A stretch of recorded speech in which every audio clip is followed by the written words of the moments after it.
네, 금요기도회 시작하겠습니다. 오늘 말씀은 야고보서 5장 1절에서 6절입니다. 우리 한 절씩 교독하겠습니다. 들으라 부한 자들아, 너희에게 임할 고생으로 말미암아 울고 통곡하라. 너희 재물은 썩었고 너희 옷은 좀 먹었으며 너희 금과 은은 녹이 슬었으니 이 녹이 너희에게 증거가 되며 불같이 너희 살을 먹으리라. 너희가 말세에 재물을 쌓았도다. 보라, 너희 밭에서 추수한 품꾼에게 주지 아니한 싹시 소리 지르며 그 추수한 자의 우는 소리가 만군의 주의 귀에 들렸느니라. 너희가 땅에서 사채하고 방종하여 사륙의 날에 너희 마음을 살찌게 하였도다. 너희는 의인을 정죄하고 죽였으나 그는 너희에게 대항하지 아니하였느니라. 아멘. 기도하겠습니다. 하나님 아버지, 오늘 또 있는 곳에서 말씀 앞에 모여 기도하는 금요기도의 시간으로 또 인도해 주신 것 감사합니다. 하나님의 은혜로 이 시간 주의 진리의 말씀을 바르게 깨달아 알 수 있도록 인도하여 주옵소서. 예수님의 이름으로 기도하옵나이다. 아멘. 여러분, 지금은 바이러스 때문에 흩어져 있지만 우리가 함께 모이지는 못하지만 흩어진 곳에서 기도의 자리들 잘 지키고 계시지요. 그렇게 기도하는 시간들 꼭 더 열심히 이렇게 우리가 깨어 있어야 이 어려움들을 주의 도우심을 힘입어서 극복해낼 수 있을 줄로 믿습니다. 5장 1절에서 6절 지난 시간에 이어서 두 번째 시간인데요. 다음 주까지 세 번에 나눠서 생각해 보려고 합니다. 사실은 교회 안에 부유한 성도들 많이 있죠. 그래서 굉장히 마음이 불편한 구절이에요. 피하고 싶은, 대충 좀 넘어가고 싶은 그런 마음이 제 안에도 있지만 그럼에도 불구하고 교회에서 이 성경의 가르침을 바르게 또 정확하게 우리가 말씀대로 알아야 하기 때문에, 또 지난 시간에 말씀드린 것처럼 이 물질이라는 영역, 맘모니즘의 영역이 사실은 우리의 영적 신앙생활에 있어서 가장 치열한 전투가 이루어지는 장소이기 때문에 우리가 이 말씀을 더 주의 깊게 깨어 있으면서 들어야 할 것이라고 생각됩니다. 지난 시간에 본 것처럼 1절, 부한 자들, 부자들아, 너희에게 임할 고생으로 말미암아 울고 통곡하라. 고생이라고 하면 아주 비참하고 끔찍한 시련과 고통이 너희에게 닥칠 것이다. 이건 하나님의 심판. 하나님의 심판대 앞에 가면 너희가 끔찍한 아주 고통스러운 비참함을 겪을 것이기 때문에 부자들은 뭐 그런 생각 별로 안 하죠. 이 세상에서 그렇게 비참한 것, 끔찍한 것 잘 겪지 않아요. 가난한 사람들이 비참하고 끔찍한 일들을 겪죠, 주로. 하지만 너희에게 그 끔찍한 탈라이포리아가 다가오고 있는 것을 기억해라. 그런 거죠. 2절, 왜? 너희 재물은 썩었고 좀 먹었으며 녹이 슬었다. 그러니까 사용하지 않은 쌓아둔 재물, 너희가 말세에 재물을 쌓았도다. 그 쌓아두어서 사용하지 않은 재물이 녹이 슬었고, 실제로 녹슬었다라는 게 아니라 그렇게 쌓아두었다는 거예요. 그 녹이 하나님의 심판대 앞에서 너희에게 불리한 증거가 될 거다는 거죠. 그래서 녹이라는 뜻도 있지만 독이라는 뜻도 있다고. 말세는 꼭 예수님 재림 직전만 말세 아니에요. 여러분 사도행전 2장 17절 보면 하나님 말씀하시기를 말세에 내가 내 영을 내 모든 육체에게 부어주리니. 그래서 오순절 제가 주님의 초림, 십자가와 부활 이때부터 다 말세라고 말씀드렸잖아요. 이 사도행전 2장에 의하면 말세가 되었으니 오순절 성령 강림이 임한 거죠. 네, 그렇게 선지자 예언과 같이 주님이 오셔서 초림에서부터 이제 주님 언제 오실지 몰라요. 재림의 주님 언제 오실지 우리는 아무도 모르죠. 저는 요즘은 신천지 때문에 이만희가 죽고 나서 오셨으면 좋겠다, 뭐 이런 생각은 들어요.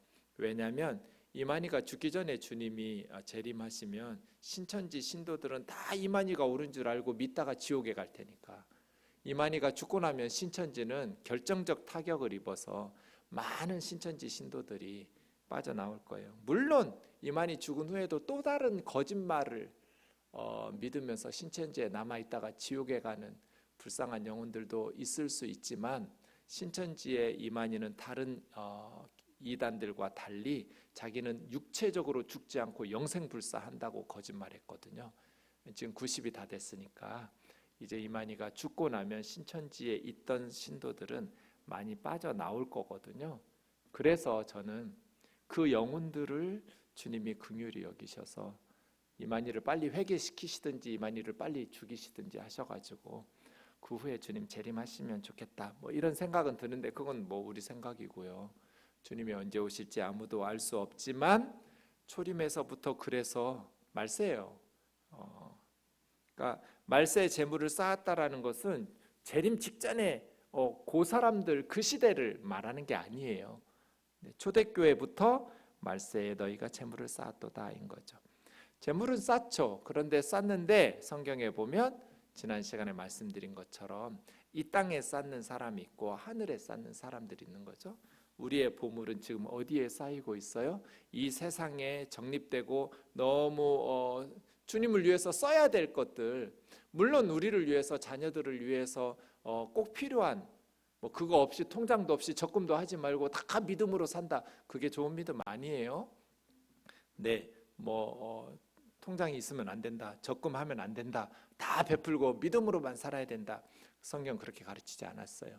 어쨌든 우리에게 꼭 필요한 노후 자금이랄지, 언제 불러가실지 모르겠지만 어쨌든 남에게 손 벌리지 않고 다른 사람에게 특별한 어떤 일들이 없다면, 특별한 사정이 없다면 그렇게 하지 않을 만큼 스스로 우리가 지혜롭게 물질 관리도 잘 해야겠죠. 하지만 그렇게 쓰고도 남은 어떤 재정들을 계속 쌓아두면서 녹이 슬은 상태에서 우리가 심판대에 가면 그 쌓아둔 세상에 남아있는 재물의 녹이 독이 되어서 우리를 불같이 불사르게 될 것이다. 그래서 우리의 보물을 하늘에 쌓아야 되는데 그 하늘에 쌓는 방법은 주님을 위해서 사용하는 거예요. 복음을 전하는 일에 사용하고, 죽어가는 영혼들을 살리는 일에 사용하고, 이게 천국에 우리의 보물을 쌓는 방법이죠. 자, 말씀드린 것처럼 왜 부자에게 비참한 일들이 다가오는가? 첫 번째, 재물을 획득하는 방식의 문제가 있었고, 두 번째, 재물을 사용하는 방식의 문제가 있었다. 지난 시간에 여기까지 했습니다. 4절 보죠. 보라, 너희 밭에서 추수한 품꾼에게 주지 아니한 싹시 소리 지르면 그 추수한 자의 우는 소리가 만군의 주의 귀에 들렸느니라. 재물을 획득하는 그러니까 부자기 때문에 모든 부자들은 다 이렇게 불사름을 당한다는 게 아니에요. 예수님의 사역에 부자들이 없었으면 예수님이 아리마대 요셉의 무덤에 같이 들어가지도 못했겠죠. 또 예수님의 사역에 그 많은 사역을, 지금도 마찬가지죠. 가난한 성도들의 헌금만으로라면 이렇게 많은 선교와 구제와 주의 사역을 현실적으로 불가능했겠죠. 하늘에서 우리가 기도하면 돈이 통장으로 들어오는 거 아니잖아요. 그래도 부유한 성도들이 많이 헌신하고 희생하고, 그러니까 부자기 때문에, 돈을 많이 벌기 때문에 심판을 받을 거다는 게 아니에요. 그 부자들이 돈을 획득하는 방식이 불이했기 때문에 심판을 받는다는 거예요. 4절 보세요. 너희 밭에서 추수한 품꾼이에요. 그러니까 부자들의 밭에서 육체 노동을 통해서 힘들게 추수했던 일꾼들에게 당연히 품삯을 줘야죠. 그런데 그 품삯을 주지 않고 돈을 모은 거잖아요. 그렇게 해서 부자가 된 거예요. 그렇게 해서 번 돈으로 제대로 주님을 위해서 쓰지도 않은 거예요, 또. 그러니까 그렇게 살다가 죽어서 심판대 앞에, 하나님 앞에 가면 하나님께서 그 부자에게 어떻게 하시겠어요? 끔찍한 비참한 고생, 환난과 심판을 내리시지 않겠어요? 야고보 장로님 그 얘기하는 거예요. 세상 사람들이 그렇게 사는데 너희들도 그렇게 살다가 하나님의 심판을 받지 않도록 주의하라는 거잖아요. 두 가지가 만군의 주의 귀에 들렸네요. 예. 품꾼에게 주지 아니한 싹과 그 추수한 자의 우는 소리이죠. 너희가 땅에서 사치하고 방종하여 사륙의 날에 너희 마음을 살찌게 하였도다. 너희는 의인을 정죄하고 죽였으나 그는 너희에게 대항하지 아니하였느니라. 네, 오늘 이 중에서 재물을 획득하는 방식에 대해서 생각해 보고요. 다음 시간에는 재물을 사용하는 잘못된 방식에 대해서 생각해 보려고 합니다. 4절 먼저 보시죠. 보라, 너희 밭에서. 말씀드렸지만 사람을 불러다가 밭에서 뭐 포도원이든지 뭐 아니면 뭐 밭이든지 논이든지 일을 시켰으면 싹을 줘야 하잖아요. 그런데 추수한 품꾼에게 주지 아니한 싹이 소리를 지른다. 여기서 주지 아니한이라는 단어에 좀 주목할 필요가 있습니다. 주지 않았다라고 번역한 이 단어는 싹을 줘야 되는데 이제 앞으로 줄 거야. 줄 건데 그냥 가지고 있는 돈이 아니에요. 주려는 것을 늦추는 게 아니라 빼앗은 거예요. 사실은 정확히 말하면 아포스테레오라는 말은 빼앗는 거예요. 약탈하다, 사취하다 이런 거거든요. 그러니까 품꾼의 싹을 줘야 되는데 줄 돈이 있음에도, 물론 돈이 없으면 어떻게 주겠어요. 뭐 그러면 데려다가 일을 시키지도 않을 수도 있을 것 같고요. 아니면 혹은 뭐 우리 집 일 좀 해달라고, 지금 내가 현금은 없지만 이 추수해서 팔아가지고 돈을 주겠다. 아니면 뭐 곡식으로 주겠다. 이런 식으로 아직 현금화가 덜 돼서 못 주고 이런 상황이 아니에요. 지금 돈을 가지고 있는데 안 준 것이 아니라 아예 품꾼에게 주어야 될 싹을 빼앗은 거예요. 이게 가능할까요? 사실은 줬겠죠. 품꾼에게 싹을 안 준다고 소문나면 그 사람, 그 부잣집에 가서 누가 일하겠어요? 아무도 그 집에 가서 일 안 하겠죠.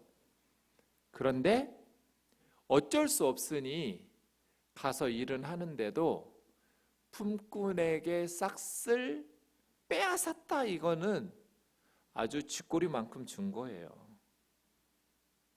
그래서 어떻게 보면 이거는 불법적으로 법을 어겨가면서 빼앗았다라기보다는 합법적으로, 그게 이제 6절 때문인데요.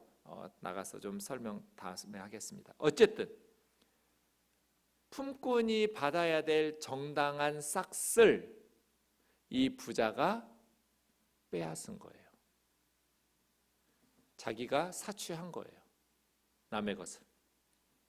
그 싹이 하나님을 향해서 소리를 지른대요. 억울하니까 심판해 달라고 하나님 이렇게 호소하는 거죠.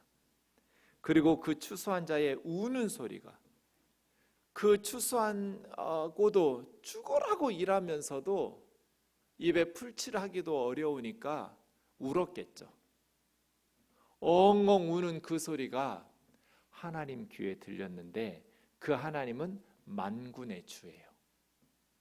천만대군을 호령하시고 이끄시는, 절대로 어떤 세력도 꺾거나 그 뜻을 막을 수 없는 만군의 주, 천만대군을 이끄시는 승리의 주님의 귀에 들렸으니 그 부자는 망할 수밖에 없겠죠. 하나님의 심판을 받을 수밖에 없겠죠.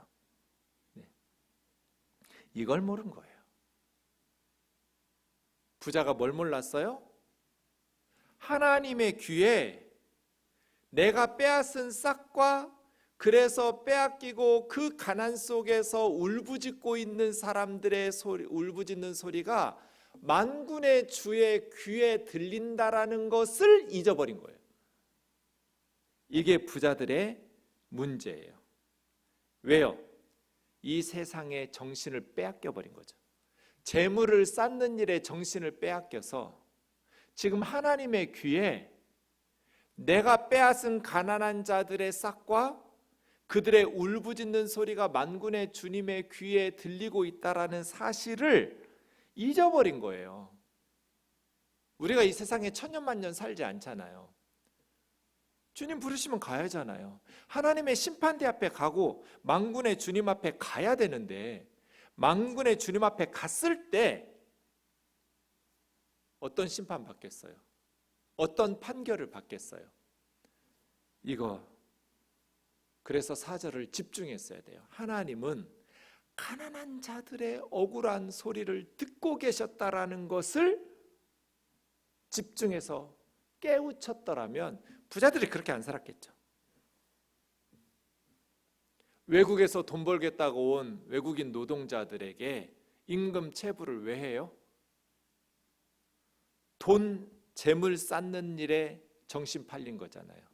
남들하고 비교하면서 경쟁하면서 더 많은 돈, 더 많은 재물을 위해서 자기 회사에서 일한 노동자가 사고가 났는데도 병원비 안 주고 그 불법 체류의 그 약점을 잡아가지고 자기 재물 쌓는 일에 정신 팔려가지고 임금 체불하고 병원비도 안 주고 제대로 보상도 안 하고 제대로 월급도 안 주고 착취하는 거잖아요. 그런데 사실은 하나도 안 줬다고 볼 수는 없겠죠. 주죠. 쥐꼬리만큼 주는 거죠. 정당하게 주지를 않는 거예요. 그래서 그 품꾼에게서 빼앗았던 그 싹시 하나님을 향해서 소리 지르고 그 우는 신음소리와 눈물이 하나님의 가슴을 갈기갈기 찢어놓는 거죠. 이 4절 상황이 이루어지고 나 때문에 이 4절의 상황이 이루어지고 있다라는 것을 부자들이 모른 거죠. 그래서 울며 통곡하라는 거예요. 너희에게 고생이 다가오고 있다. 이게 야고보 장로님의 경고죠. 빼앗긴 싹과 품꾼의 우는 소리가 하나님의 귀에 들렸다. 그 사람 하나님 앞에 불려가서 어떤 상황이, 어떤 미래가 기다리고 있겠어요? 죽는 거죠. 그 부자는. 너 이리 와. 내가 다 들었어. 내가 다 보았어. 이놈아, 너는 예수를 믿는다고 하면서 어떻게 그렇게 살아? 예수를 믿는 놈이 어떻게 그렇게 가난한 사람들, 외국에서 돈 좀 벌겠다고 온 사람들에게 그렇게 잔인하게 그들의 싹을 빼앗아 그렇게 잘 먹고 잘 살고 싶어? 그 돈으로 그렇게 사치하고 그렇게 방종하면서 살고 싶어? 그렇게밖에 살 수 없었어? 주님의 책망이 있지 않겠어요? 여러분, 부자들의 이 재물은 재물을 가지고 있는 것에 문제가 아니에요. 사도행전 5장 4절에 사도 베드로가 초대교회의 아나니아와 삽비라 이야기할 때 땅이 그대로 있을 때는 네 땅 아니며 땅을 판 후에도 네 마음대로 할 수 없더냐. 이건 뭐예요? 그건 아나니아와 삽비라의 개인 사유재산을 인정하기 때문이에요. 그런 의미에서 성경의 가르침은 공산주의와 달라요. 공산주의는 개인의 사유재산을 인정하지 않고 다 몰수하는 거죠. 어느 성경 구절에서도 우리는 다 공적으로 재산을 나누고 함께 살아야 된다고 가르치지 않아요. 이 땅 안 팔았을 때 네 땅 아니냐? 너의 사유재산 아니냐? 그 땅을 판 후에도 그 땅을 판 값, 밭을 판 그 돈, 네 마음대로, 네 거니까, 네 재산이니까. 그러니까 야고보 장로님이 이 부자들을 책망하는 것은 재산을 가지고 있었기 때문이 아니에요. 하나님은 우리에게 하나님의 재산을 우리 마음대로 쓰도록, 우리 마음대로 가지고 활용하고 사용하도록 사유재산 인정. 문제는 뭐예요? 그것을 잘못 모은 거죠. 6절도 보세요. 너희는 의인을 정죄하고 죽였으나, 5절은 다음 주에 할 거예요. 그는 너희에게 대항하지 아니하였느니라. 여기서 의인이라는 단수 형태로 되어 있어요. 한 사람이에요. 이 의인이 누굴까요? 그 예수님인가? 지금 부자들이 뭐 예수님을 정죄하고 죽여서 심판을 받는 거예요? 그건 아니에요. 예수님은 가난한 사람들도 죽였으니까 구원받은 모든 성도들이 예수님 죽인 거잖아요. 부자들만이 아니고 예수님은 우리 죄 때문에 죽으신 거니까, 부자든 가난한 자든. 그럼 이 의인은 예수님이 아니라면 이 의인이 누굴까요? 초대교회에 야고보 장로님 그 시대에 부자들이 죽인 의인이 있나요? 의인들도 아니고. 이 의인은 누굴까요? 이 의인은 그냥 많은 사람들을 대표적으로 해서 의인한 그런 단수 형태로 만든 거예요. 여기서 의인은 4절에서 나와서 제대로 일을 했음에도 불구하고 품꾼들처럼 제대로 자기 몫을 받지 못한 사람들, 가난한 사람들, 그들을 뭉뚱그려서 의인이라고 부른 거예요. 그 가난한 사람들, 뭐 이 사람들은 죄가 없다 그런 의미 아니에요. 이 부자와의 관계 속에서 정당하게 일을 함에도 불구하고 자기 품삯을 받지 못한 사람들, 그들은 너희에게 대항하지 아니하였다. 그 힘없는 사람들이 불평하거나 그 상황을 맞서서 싸우거나 하지도 못했어요. 근데 부자들은 그 가난하고 힘없는 사람들을 정죄하고 죽였다라는 건 이거 법정 용어거든요. 재판한 거예요. 그러니까 여기서 죽인 거는 진짜 육체적으로 문자적으로 죽인 게 아니에요. 사법적으로 죽인 거예요. 예를 들어 이런 거죠. 제가 그 밑에 설명 쓴 것처럼 쥐꼬리만한 품삯을 줘요. 약속한 거 줬을 거예요. 그런데 그것으로 이 가난한 사람들이 빚을 갚을 수가 없어요. 그러면 부자들이 법정으로 몰고 갔겠죠?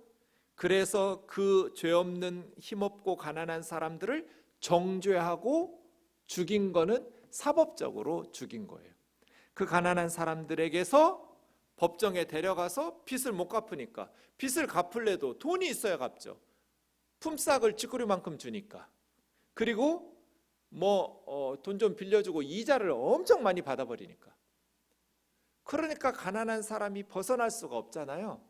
법에 호소하면 당연히 집 빼앗기고 땅 빼앗기고 감옥에 가고 노예로 팔리고, 이게 사법적으로 죽인 거거든요. 부자들이 이런 짓 한다는 거예요.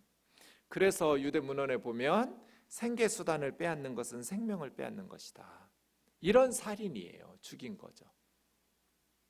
부자들이 실제로 살인했기 때문이 아니라, 예컨대 어떤 가난한 사람이 새벽부터 그 부자의 집에서 밤늦게까지 일을 해요. 죽으라고 일을 해도 제대로 품삯을 안 줘요. 쥐꼬리만큼 줘요. 그러면 식구들 굶어 죽을 수는 없으니까 보릿고개에 밀을 빌린다든지 보리를 빌린다든지 양식을 빌려서 얻어먹고 살았는데, 아무리 노동하고 일을 해도 빚을 갚을 수가 없이 점점 늘어나요. 집 빼앗기고 땅 빼앗기고, 그래도 못 갚아요. 그래서 스스로 목숨을 끊었다면, 부자가 죽인 거 아니죠. 자살한 거니까. 그런데 그 죽음에 부자의 책임이 없나요? 부자가 죽인 거죠. 야고보 장로님이 이야기하는 건 이 이야기예요.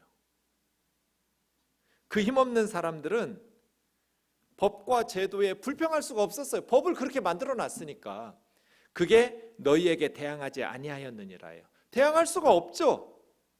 부자들이 지들이 마치 세상에서 하나님인 것처럼 법과 제도와 권력을 독점하고 자기들의 재산을 더 증식하기에 유리한 법으로 만들어 놓고 당시 가난한 사람들을 억압하고 착취하고 죽음으로 내몬 거예요.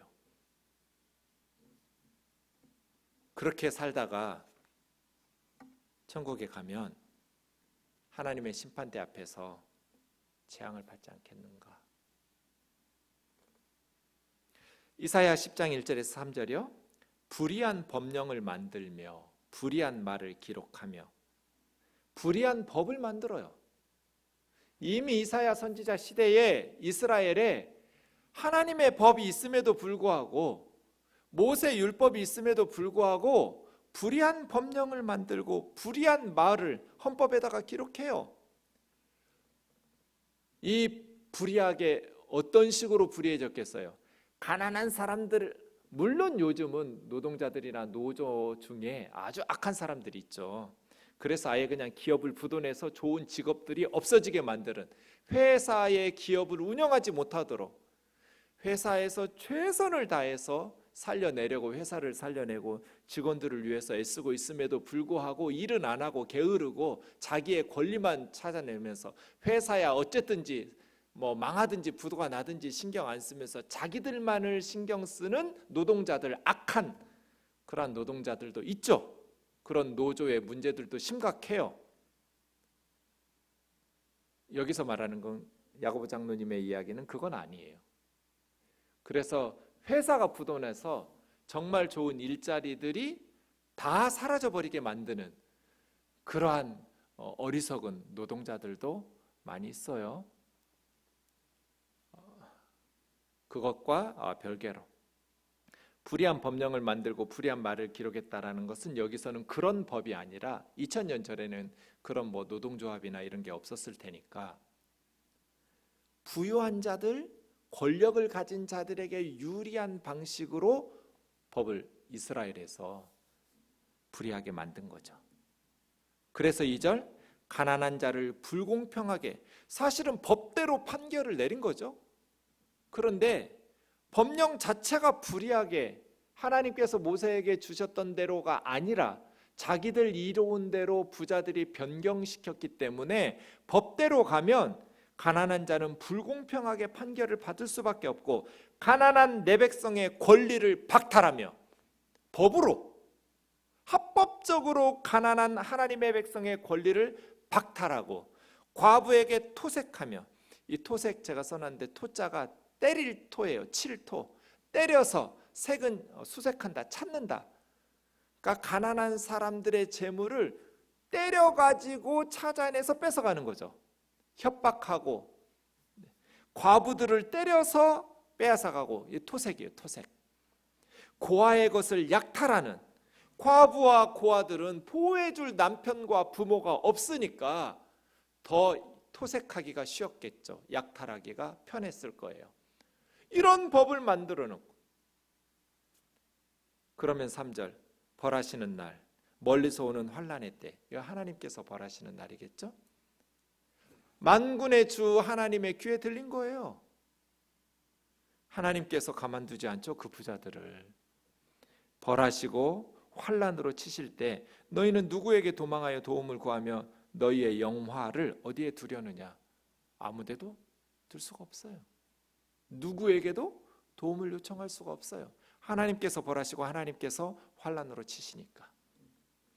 이런 상황이 지금 야고보 장로님이 이야기하는 상황이에요. 불의한 법령을 만들며 불의한 말을 기록하여, 그래서 가난하고 힘없는 사람들이 대항할 수가 없어요. 법이 그렇게 써놨으니까. 가난한 내 백성의 권리는 박탈당한 거예요. 지금 우리 시대는 야고보 장로님 시대보다 더하면 더하지 결코 덜하지 않아요.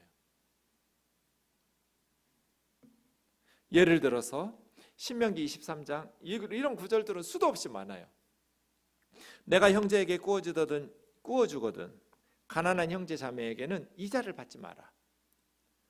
가난한 동족들, 가난한 이스라엘 외국인들에게는 그렇게 안 해요. 왜냐하면 외국인들에게 이런 법을 시행하면 외국인들은 악용할 테니까 니네는 이자 안 받는다며 돈 빌려줘, 돈 반드시 빌려주라는 구절들도 있으니까 가난한 자에게 이걸 악용해서 빚을 안 갚아버릴 테니까 그렇게 하지 말고 외국인들에게는 이자를 받아요. 그런데 동족 이스라엘 사람들에게는 가난하니까 돈 빌릴 거잖아요. 이자 받지 마라. 돈의 이자든 식물이든 이자를 낼 만한 모든 것에 이자를 받지 마라. 가난한 사람들에게 고리대금업을 해버리면 그 가난한 사람들은 빚을 갚을 수가 없잖아요. 원금만 갚게 해줘라. 그리고 원금도 50년 동안 희년이 될 때까지 못 갚으면 원금도 탕감해 주어라. 또 못 갚으면 6년 면제년이에요. 6년 지나서 7년이 될 때 탕감해 주어라. 7년 안 됐어도 희년이 되면 50년에 한 번씩 돌아오는 희년이 되면 돌려주고, 빌려서 6년 동안 못 갚으면 또 탕감해 주고 빌려준 거, 이런 법들도 있었지만 어쨌든 최선을 다해서 갚아야 돼요. 돈을 빌린 사람은 나 쓸 것 쓰면 안 돼요. 최소한으로 아끼고 절약해서 빚부터 갚아야 돼요. 그게 법이에요. 단 원금만 갚아라. 이자 받지 말라는 거예요. 그런데 이스라엘에서 이런 법을 하나님께서 모세를 통해서 거듭 말씀하신 이 대부법이죠. 이런 대부법을 바꿨어요. 우리나라도 제1금융권이나 뭐 이런 데서 빌리면 이자가 그렇게 높지 않지만 제2금융권이나 사채를 빌리면 이 대부법에 심각한 문제가 있잖아요. 엄청난. 그런데 1금융권을 이용할 수 없는 사람들이 2금융권으로 사채로 가는 거잖아요. 더 가난한 사람들, 더 삶이 여유가 없는 사람들인데 이자율이 훨씬 더 높아서 원금보다 몇 배가 더 많은, 아무리 직장을 하고 투잡 쓰리잡을 해도 빚이 이자가 늘고 늘어나서 갚을 수가 없어서 그 가난한 사람이 스스로 목숨을 끊었다면 그 고리대금 해서 부유하게 된 부자에게 하나님께서 뭐라고 하시겠어요? 이런 상황인 거예요. 예를 들어서 느헤미야 시대에, 느헤미야는 3차 포로 교환했죠. 나라가 망했어요. 그래서 바벨론으로 끌려가고 스룹바벨, 2차는 에스라, 3차 느헤미야가 바벨론에서 사람들 데리고 예루살렘으로 돌아와서 성벽을 쌓았죠. 그럴 때 이런 일이 있었어요. 가난한 사람들이 총독 느헤미야에게 나와서 울면서 이렇게 말하는 거예요. 우리의 육체도 우리 형제의 육체와 같고, 똑같이 70년 바벨론 포로로 살다가 예루살렘에 돌아왔는데 돌아와서 몇십 년 지나니까 빈부격차가 생긴 거예요. 우리 몸뚱아리도 우리 형제들의 몸뚱아리와 같고, 우리 자녀도 우리 다른 유대인 형제들의 자녀와 똑같은데 다 하나님의 백성이잖아요. 유태인이에요. 이제 우리 자녀를 종으로 파는도다. 우리 딸 중에 벌써 노예가 되어서 팔린 자가 있고, 우리의 밭과 포도원이 이미 남의 것이 되었으나 우리에게는 아무런 힘이 없도다. 지금 느헤미야 총독 앞에 나와서 예루살렘 사람들이, 유다 사람들이 무슨 얘기하는 거예요? 우리 자식들을 종으로 팔았다. 우리 밭과 포도원이 이미 다 팔렸다. 왜 이렇게 팔렸겠어요? 빚을 갚지 못하니까.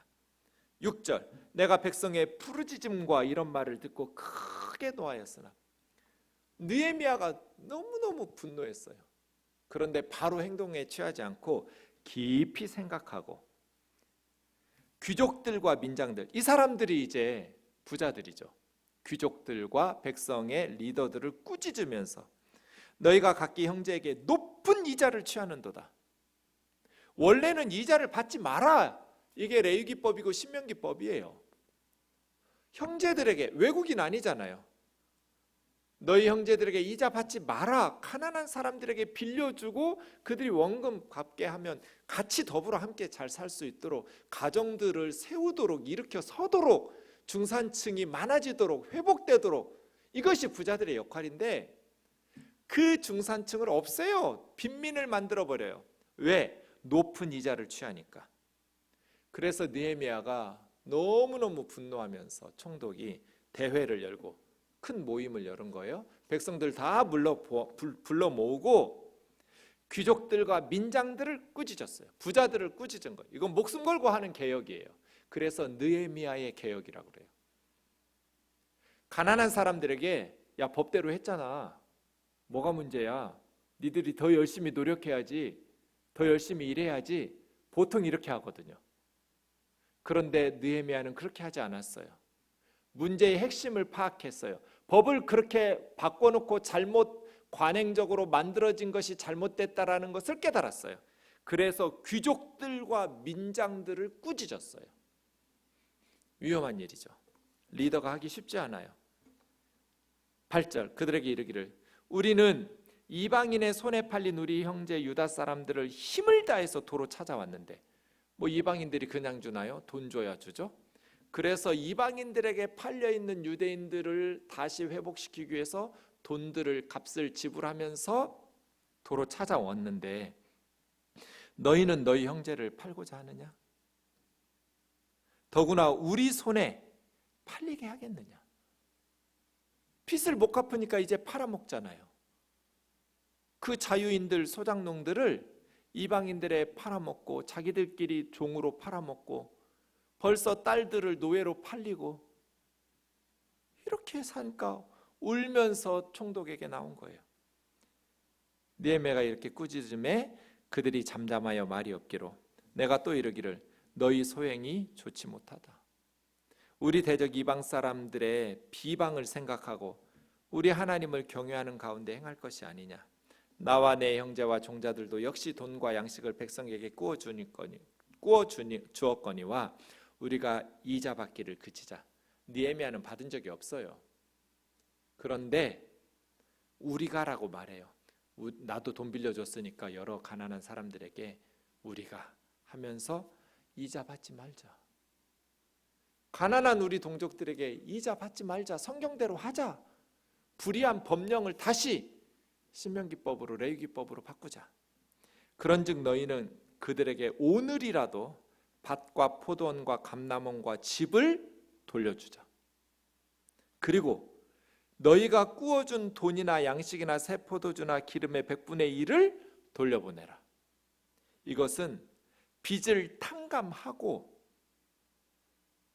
탕감한 것뿐 아니라 그 빚의 이자 100분의 1을 돌려보내주는 엄청난 부자들이 제살 깎기에 희생을 한 거예요. 이게 느헤미야의 개혁이에요. 느헤미야 총독의 말을 듣고 밭과 포도원, 감람원, 집 왜 뺏었겠어요? 빚을 못 갚으니까 빼앗을 거잖아요. 빼앗은 게 아니죠. 사실은 뭐 정당하게 가져온 거죠. 네. 근데 그냥 돌려주자. 집 돌려주자. 그래야 살지. 밭, 포도원 돌려주자. 그래야 빚도 갚고 살지.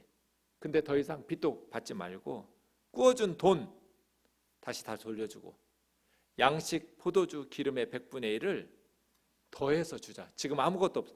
농사를 지어야 곡식이 나오는가 몇 달 동안 양식이 없잖아요. 또 빚지고 이러잖아요. 그러니까 100분의 1을 주고 양식도 주고 돈도 좀 주고 그렇게 해서 이 빈민들을 중산층으로 회복시키자. 그런데 12절 놀랍게도 그 부자들이 느헤미야 총독의 말을 듣고 우리가 당신의 말씀대로 행하여 돌려보내고 그들에게서 아무것도 요구하지 아니하겠습니다. 맹세하길래 느헤미야가 제사장 불러라. 제사장들 불러놓고 하나님의 이름으로 맹세시켰어요. 그리고 13절 느헤미야가 옷자락을 털면서 이 말대로 행하지 아니하는 자 모두 하나님이 이와 같이 그 집과 산업을 털어버리셔서 빈손되게 하실 거라고. 온 회중이 아멘. 여호와를 찬송하고 백성이 그 말한 대로 행하였더라. 얼마나 백성들이 행복했겠어요. 그 백성들이 행복해하는 모습을 보고 부자들도 흐뭇했겠죠. 억울해하고 찬송도 안 하고 그러지 않았을 거예요?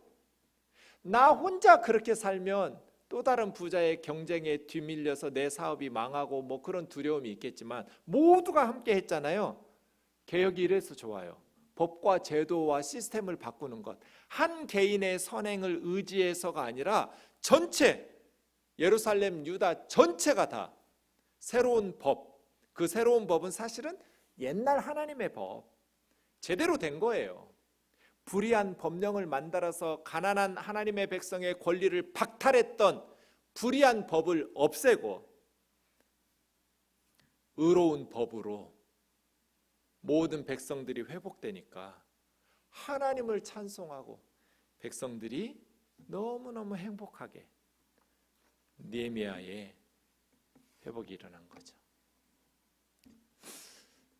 우리 집사님 같은 회사 직원이 세곡동에 집을 아파트를 살래요? 했어요. 자기 산다고 고민했대요. 우리 집사님이 살까 말까. 근데 뭐 은행에서 융자 끼면서까지 사고 싶지는 않아서 또 이번 문재인 정부가 부동산 확실히 잡겠다고 약속한 말들도 있고, 그래서 집사님은 세곡동에 아파트를 안 사고 그냥 전세 살고, 근데 옆에 앉아 있는 직장 동료는 은행 끼고 대출 받아서 뭐 아파트 샀겠죠. 그런데 그 직원이 외국으로 발령이 났어요. 그래서 이제 주재원으로 나가면서 세곡동에 샀던 집을 아파트를 파는 거예요. 근데 산지 뭐 2년인가 3년인가밖에 얼마 안 됐어요. 최근 일이에요. 살고 몇 년 만에 2, 3년 만에 그 아파트를 팔고 나가는데 그 아파트 가격이 3억이 올랐어요.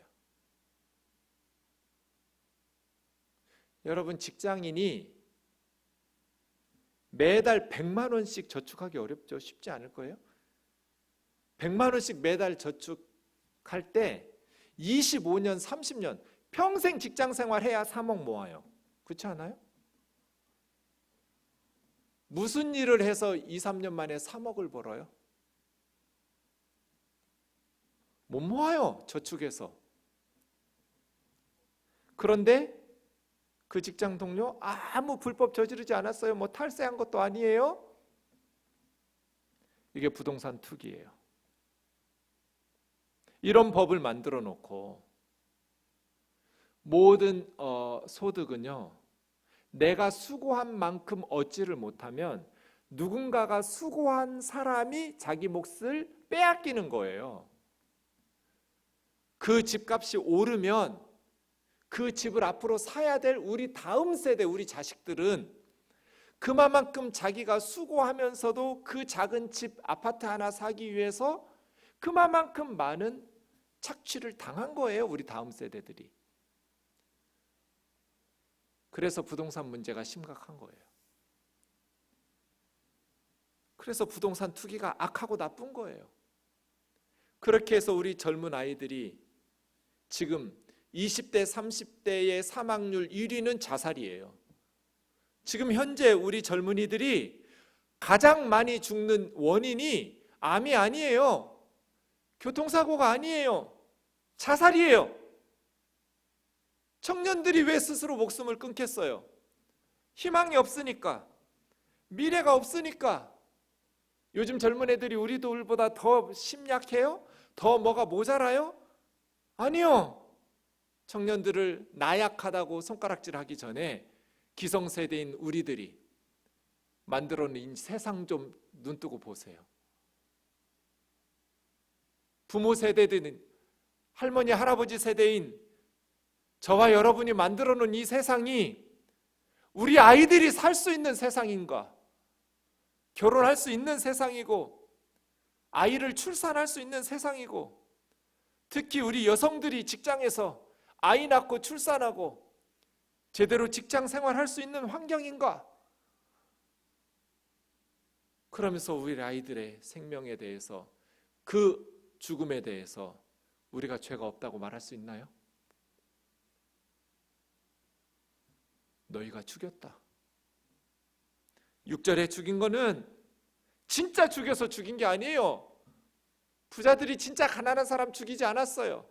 사법적으로 죽인 거예요. 그들을 정죄하고 그들을 죽인 거예요. 스스로 죽음으로 내몬 거예요. 야고보스 시대나 지금 우리 시대나, 그럼 우리 그리스도인의 사명이 뭐겠어요? 제가 사업하는 어느 집사님 집에 신방 가서 물었어요. 집사님 사명이 뭐냐고. 여러분, 사업하는 집사님의 사명이 뭐예요? 제가 이 얘기 가끔 하죠. 목사님 목회 열심히 하라고. 내가 목사님 뒷돈 댈 테니까 열심히 선교 구제하시라고, 하나님 일 하시라고. 나는 사업가니까 열심히 돈 벌어서 목사님을 통해서 하나님 일 하는 게 내 사명이라고. 제가 아니라고 그랬어요. 집사님의 사명은 헌금 많이 하는 게 아니라고. 집사님 회사의 직원들에게, 그리고 그 직원의 가족들에게 크리스찬 사장님다운 역할을 하는 거라고. 그 월급 많이 주는 거라고. 직원들과 그 직원 가족들을 잘 돌보는 목회자라고. 교회다가 헌금 많이 하는 게 집사님 사명이 아니고, 집사님 회사의 직원들에게 좋은 일자리가 되도록 그 회사가. 우리 사장님 예수님 믿는 거 다 알고 있는데 그 직원들에게 인색하게 하면서 교회다가 헌금 많이 하고 선교 구제 많이 하면 하나님 기뻐하시겠어요? 아니요. 지난 시간에도 말씀드렸지만 재물은 선한 사람에게 해를 끼칠 수 없어요. 선하게 사용하니까. 반대로 재물은 악한 사람에게 도움이 되지도 않아요. 불의한 재물, 쌓아둔 재물은 하나님의 심판날에 증거가 될 테니까, 불리한 증언을 할 테니까. 여러분, 이 말씀에 바르게 우리가 우리 시대를 보면서 바르게 투표하고 바르게 정책을 성경적으로 바꿔놓고, 말씀드린 것처럼 노동자들이 건강한 회사들을 무너뜨리고 부도나게 하고 일은 안 하고 돈만 많이 벌려고 하는 그런 파렴치한 노동자들 때문에 나라가 망하지 못하도록 또 법이 필요하고, 그러나 아무리 이래도 죽도록 발버둥 쳐도 결혼을 할 수도 없고 아이를 낳을 수도 없고 직장을 얻을 수도 없고, 직장에 간다 한들 비정규직 노동자가 되어서 빚으로부터 벗어날 수가 없고 가난을 벗어날 수가 없고, 이런 불의한 시스템은 바꿔내면서 우리 그리스도인들이 힘 있는 부자들이, 권력 있는 크리스찬들이 느헤미야 시대처럼 여호와를 찬송하고 온 백성이 기뻐하고 춤을 추고, 빈민들이 중산층으로 가정들이 회복되고, 젊은 세대들, 우리 청년들이 희망을 가지고 전 세계에서 경쟁할 때 경쟁력 있게 실력 있게 도전해 나갈 수 있는, 그래서 우리의 한류가 단순히 노래와 춤과 이런 것뿐 아니라 우리의 삶의 모습과 문화, 성경적 사회, 자본주의도 아니고 공산주의도 아닌 성경주의, 하나님께서 말씀하신 이 제3의 길, 더 서드 웨이인 하나님의 말씀의 방식으로 운영되고 있는 이 사회의 한류가 절망적인 현대사회의 희망이 될 수 있는 그러한 법과 제도와 문화를 꿈꾸는 성경적 그리스도인, 성경한국 되기를 소망하면서 하나님의 말씀 앞에 우리 기도했으면 좋겠습니다. 우리 가정을 위해서 우리 가족이 물질의 노예가 되지 않도록, 불의한 재물이 쌓이지 않도록, 의로운 재물이 하나님을 위해서 마음껏 쓰임받을 수 있도록, 또 교회를 위해서도 우리 우면동 교회는 정직하고 바르게 살 수 있도록, 세상이 악하니 목회자도 아닌 여러분이 완전히 거룩하게 살 수는 없지만 최선을 다해서 정직하게, 우리 다음에 아이들은 좀 더 쉽게 바르게 살아도 불이익을 당하지 않도록, 또 우리 교회가 축복의 통로가 되도록 예배와 캠프와 주일학교가 속히 회복될 수 있도록 우리 선교사님들을 위해서도 성령 충만한 선교사 되도록 주님 앞에서 낮아지고 겸손해서 현지민들, 원주민들 잘 섬기는 선교사 되도록 우리 교회가 보내는 선교사 그런 교회 되도록 우리 나라 위해서 만모니즘을 숭배하는 그런 나라 되지 않도록 코로나 바이러스 속히 사라지도록 서민 경제 어려움이 극복되도록 풍력의 복음의 문이 열리도록 우리 기도 제목들 가지고 여러분 같이 말씀 붙잡고 기도했으면 좋겠습니다. 제가 기도하고 마치겠습니다. 하나님 아버지, 오늘날 부유한 자들의 착취와 빈부격차는 야고보 시대보다 더하면 더했지 결코 덜하지 않습니다. 우리나라도 점점 진위 개수가 높아지고 있습니다. 오 자비로우신 주님, 교회가 이렇게 많은데 우리는 성경에 우리의 마음에 들지 않는 법은 율법이라고 거부하고 하나님의 원리, 하나님의 원칙들을 무시한 채 부자들만을 위해서 교회가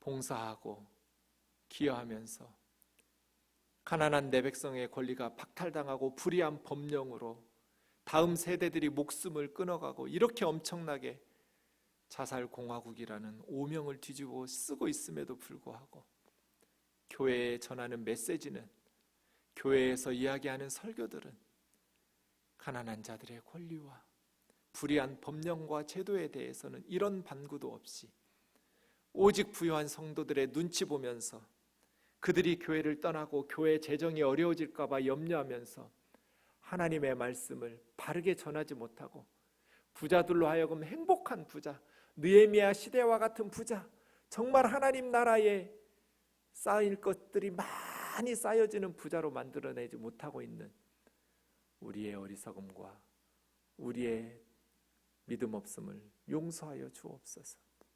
주님, 우리 우면동의 부자들이 천국에 많은 것들을 쌓아가는 주님 앞에 갔을 때 고맙다. 너 때문에 내가 많은 일을 할 수 있었고 많은 사람을 살릴 수 있었다라고 칭찬받을 수 있는 부자들 되게 하여 주시옵소서. 불의한 재물이 쌓이지 않게 하시고 불의한 법령으로 인하여서 스스로 사법적 살인이 이루어지지 않도록 주님 우리를 불쌍히 여겨 주시옵소서. 예수님의 거룩하신 이름으로 기도하옵나이다.